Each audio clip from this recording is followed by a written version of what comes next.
I came back to giving up everything. I gave up my home, my belongings, my friends, the place that I love. And I came back to somewhere I didn't imagine myself being.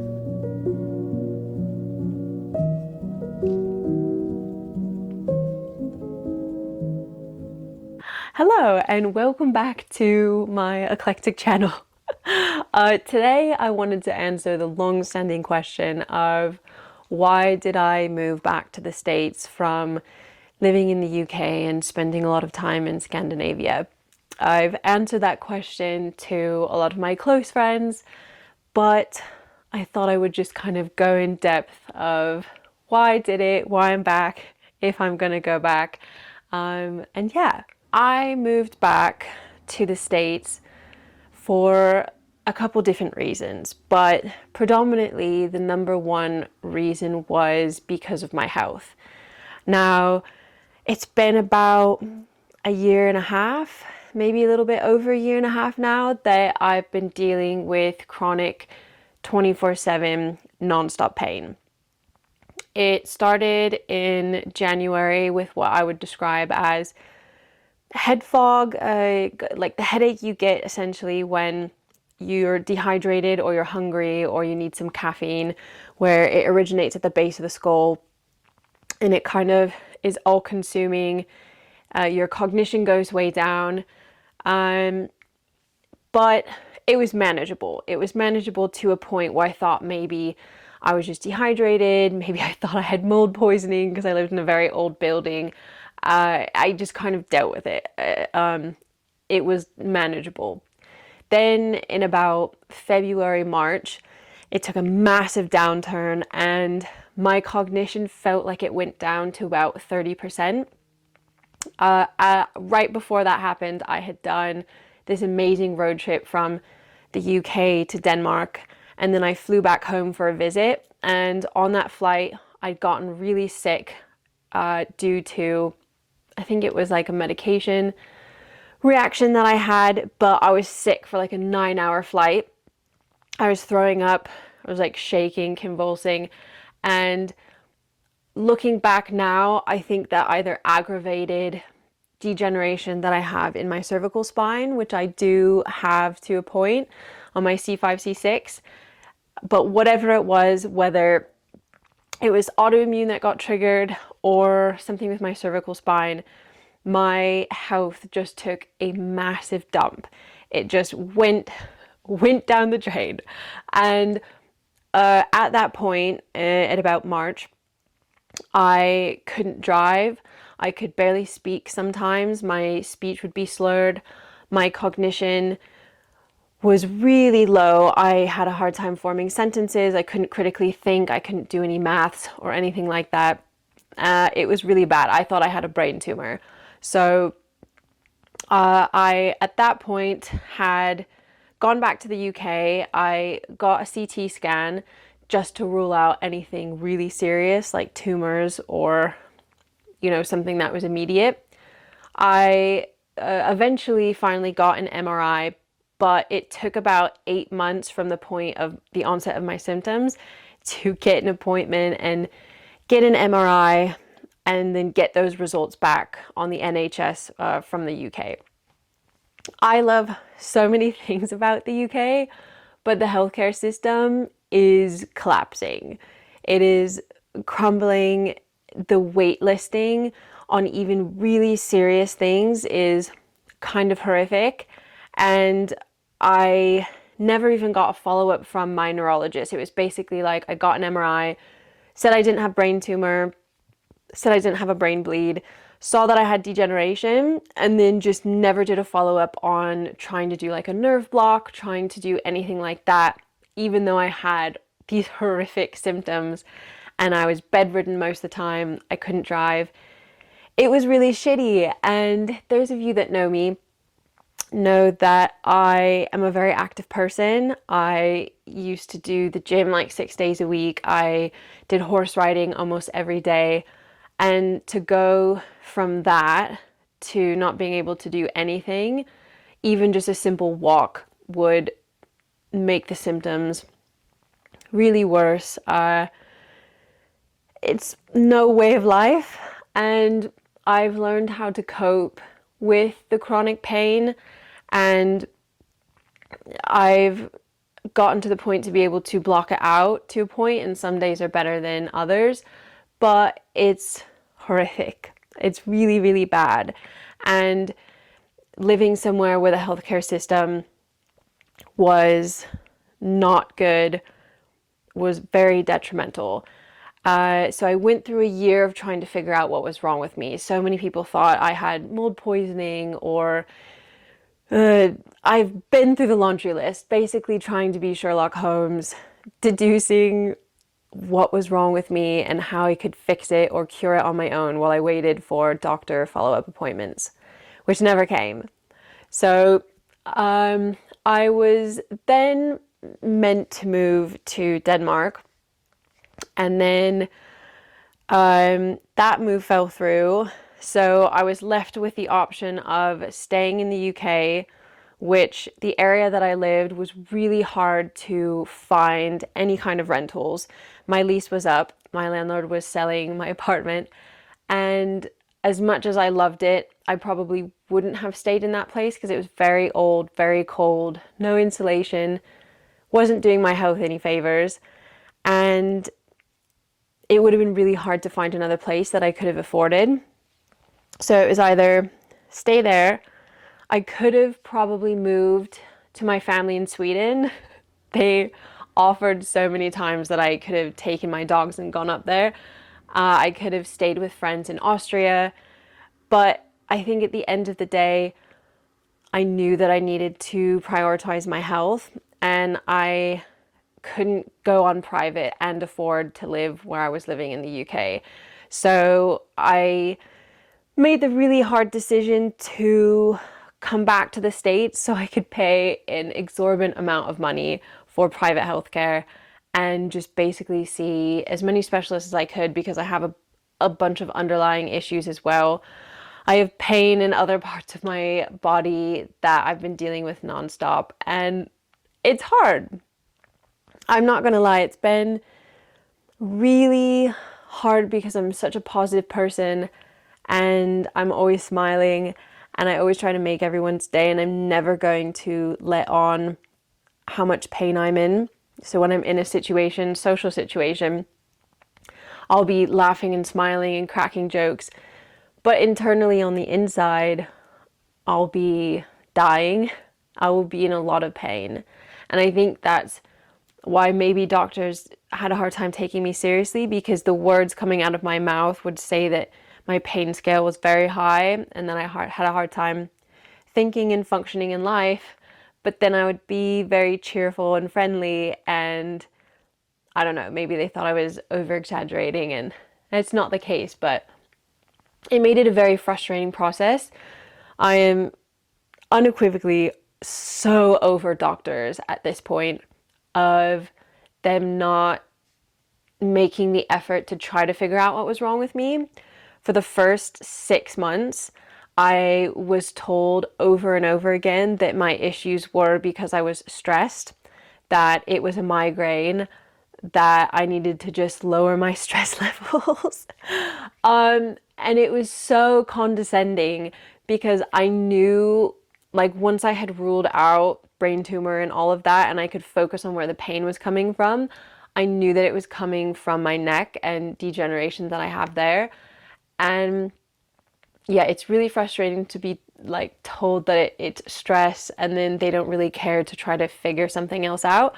So I've been on a mission to try to figure that out myself. And the other really hard thing is, I most likely would have come back to the States for a few months and tried to get healthcare, see family. I was really missing family at the time. My niece just turned 3, and I was really sad about her kind of growing up without me, because I adore her and she's so similar to me. And it was really hard to not just be able to see my sister and see my niece.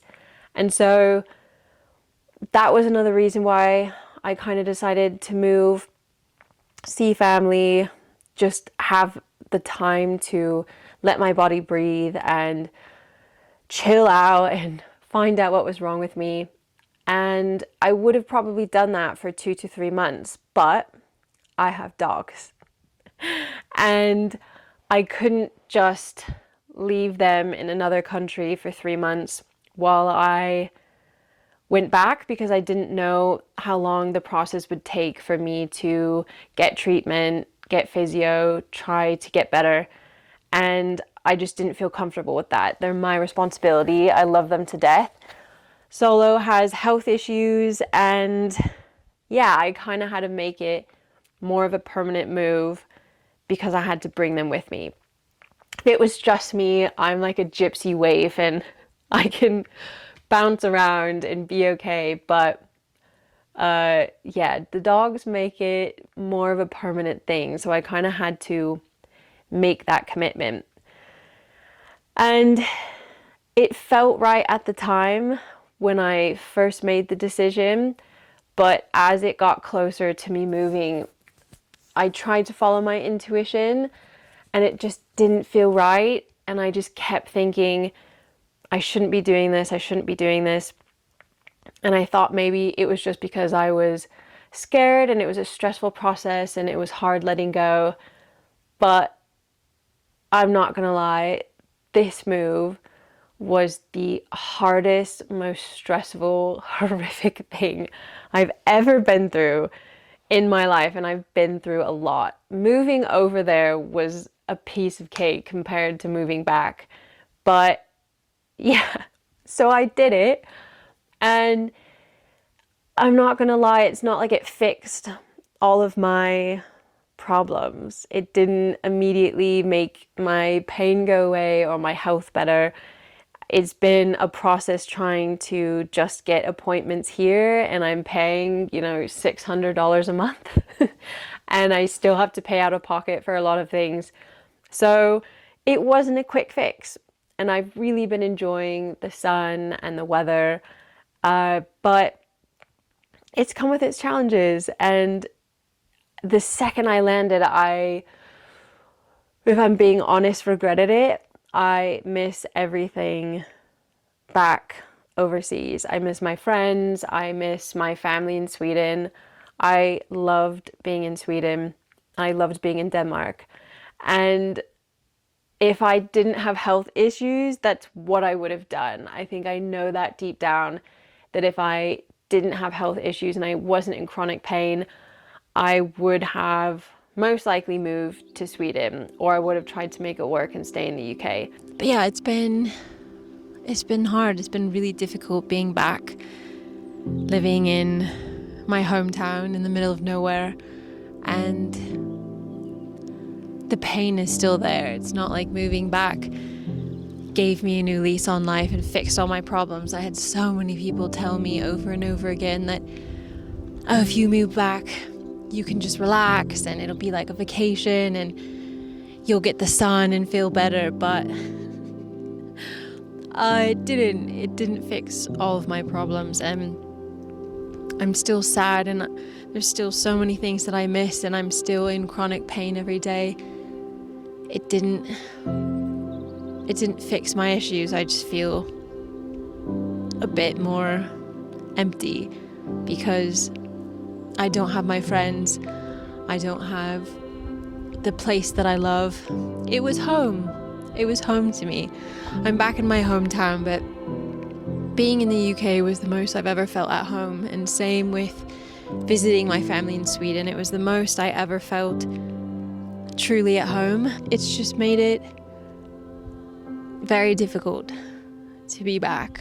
And I tried to stay really positive, especially on social media, and I don't like to let strangers especially in, let alone people close in my life. I will always hide and mask how I'm feeling, but it was one of the most difficult years of my life.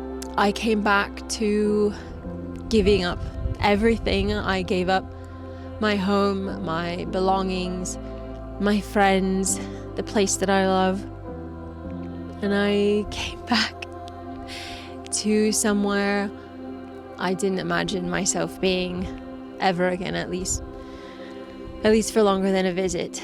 So it's been an adjustment, and I've been having a hard time definitely dealing with sadness and loss and depression, and I'm learning how to cope.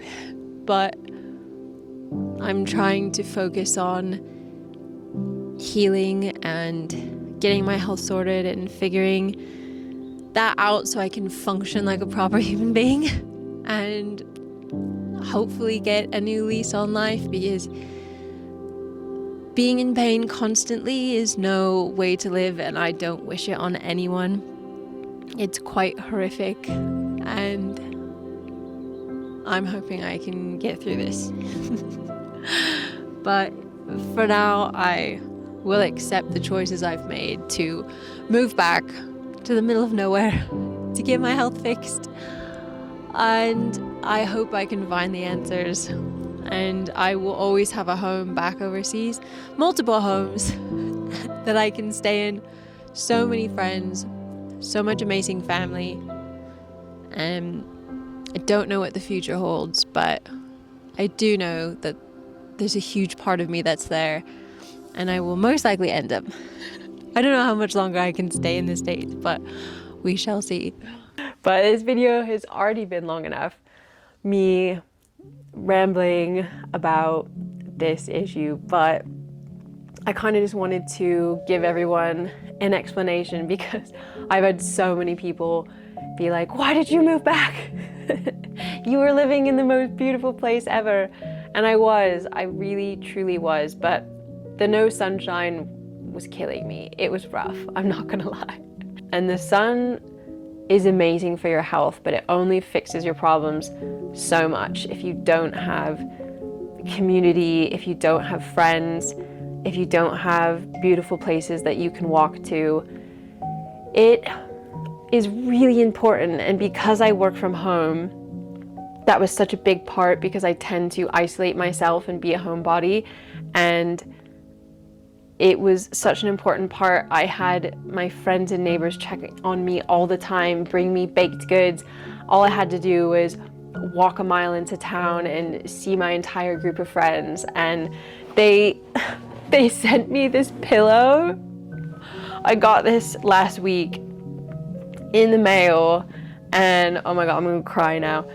It was one of the sweetest gifts I've ever gotten. My neighbors had this printed. This is why I lived in Guildford. And then everyone at the pub, all my friends, signed this card for me. And I look at it every day because I miss it. And it was such a beautiful place to live, and I just miss community, because I was void of it for so long, especially living in LA.